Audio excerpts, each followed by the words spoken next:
Gereja Baptis Indonesia Depok pada 16 Oktober 2021. Mari kita berdoa. Tuhan Yesus, kami bersyukur karena kami boleh bersama-sama Jemaat Gereja Baptis Indonesia Depok hendak mendengarkan firman-Mu sebagai bagian dalam acara doa pagi, doa fajar yang terus rutin kami lakukan.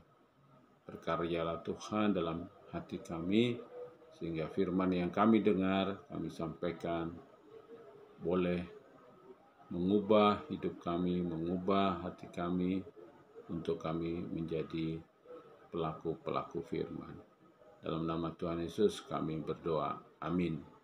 Saudara-saudara yang terkasih dalam Tuhan Yesus, dalam bulan ini, yaitu bulan keluarga, mari kita belajar dari satu keluarga yang tertera di dalam firman Tuhan, yaitu keluarga Timotius.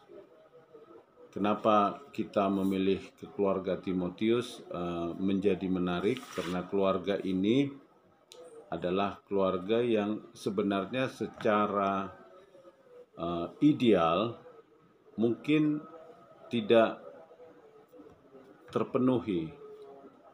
Mengapa saya katakan demikian?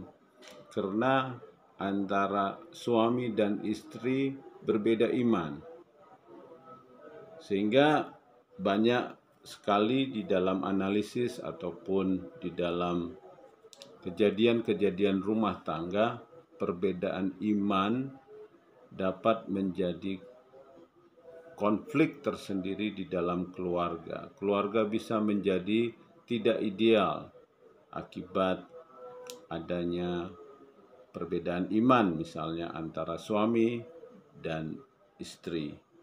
Tetapi firman Tuhan mencatat bahwa keluarga Timotius dipuji oleh Allah, dijadikan catatan yang tersendiri oleh firman Tuhan.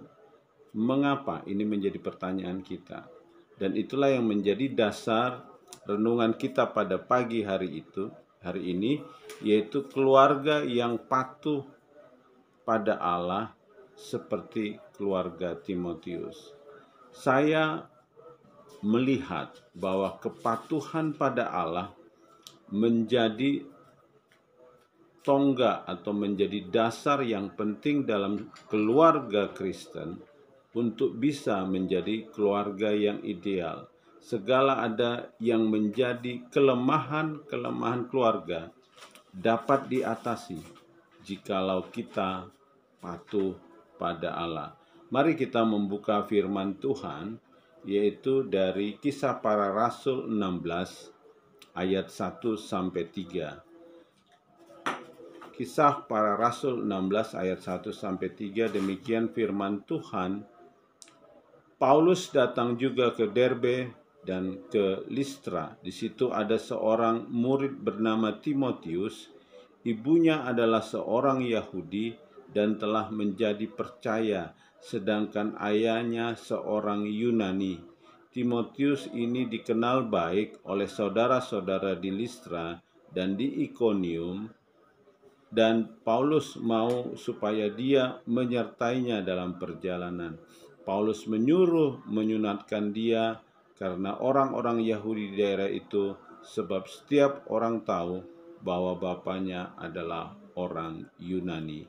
Jadi saudara-saudara yang terkasih, kita di dalam Kisah Para Rasul jelas sekali ayahnya seorang Yunani dan ibunya adalah seorang Yahudi. Sehingga keluarga ini sangat berbeda keyakinan antara suami dan istri. Tetapi mereka memiliki anak yang sangat luar biasa dalam kualitas pelayanannya kepada Tuhan. Sehingga Paulus mau meminta Timotius untuk terlibat dalam pelayanannya. Dan kita melihat bahwa tidak sembarangan orang bisa menjadi pilihan Paulus untuk membantu pelayanannya.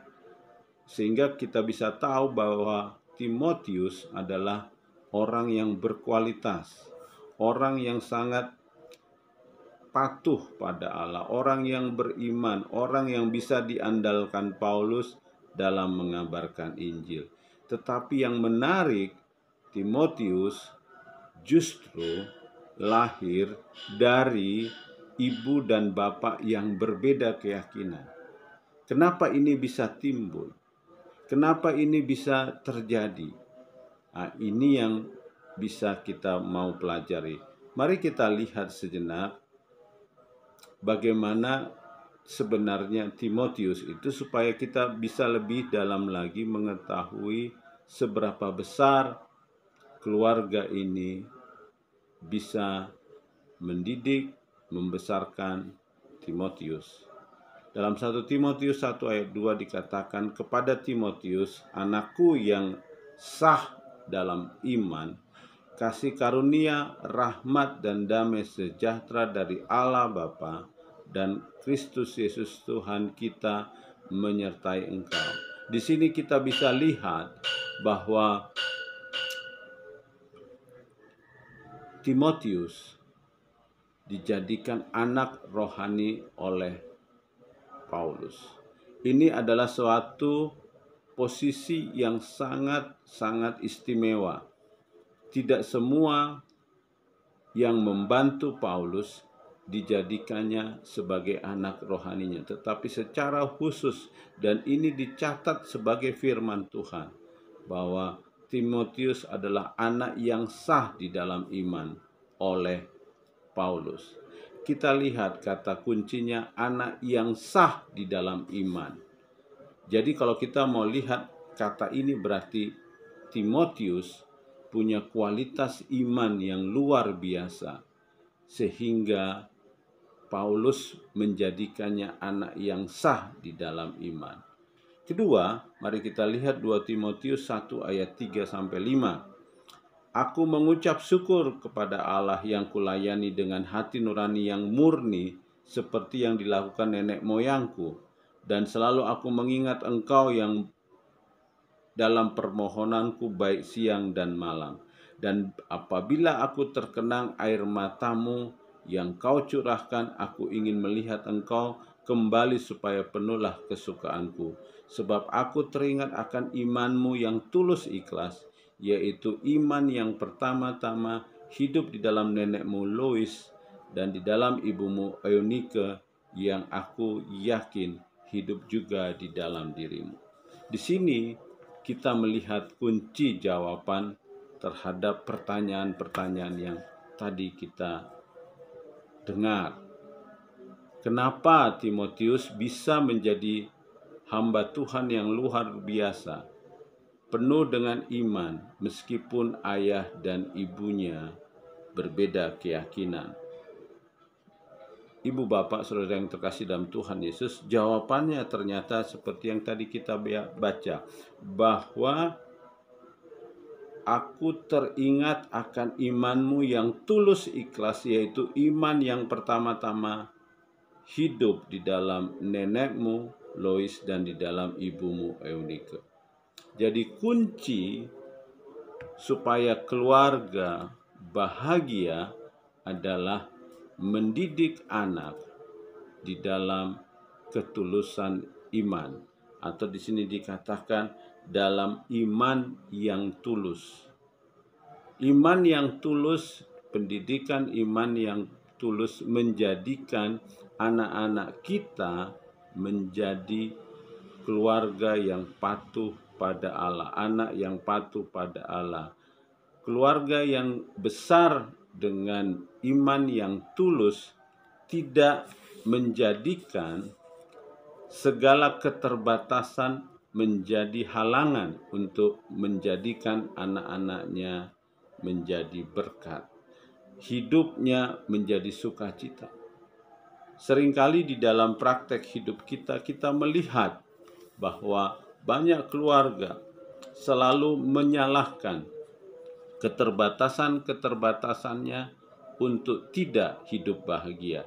Tetapi keluarga Eunike menunjukkan bahwa jika keluarga hidup di dalam iman yang tulus, akan menghasilkan hidup keluarga yang bahagia meskipun ada banyak keterbatasan. Seperti kalau Eunike kita lihat, dia berbeda iman dengan suaminya.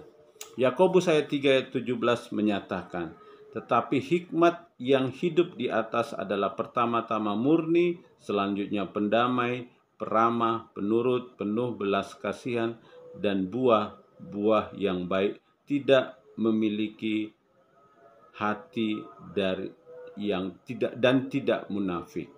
Jadi kita bertanya, apa sih yang disebut dengan iman yang tulus? Ternyata di dalam bahasa aslinya ini disebut tidak munafik di dalam Yakobus 3 ayat 17. Dari iman yang tulus bisa menghasilkan hikmat. Yakobus 3 ayat 17, kalau kita mau menikmati hikmat yang dari atas, maka salah satunya adalah kita harus memiliki iman yang tulus.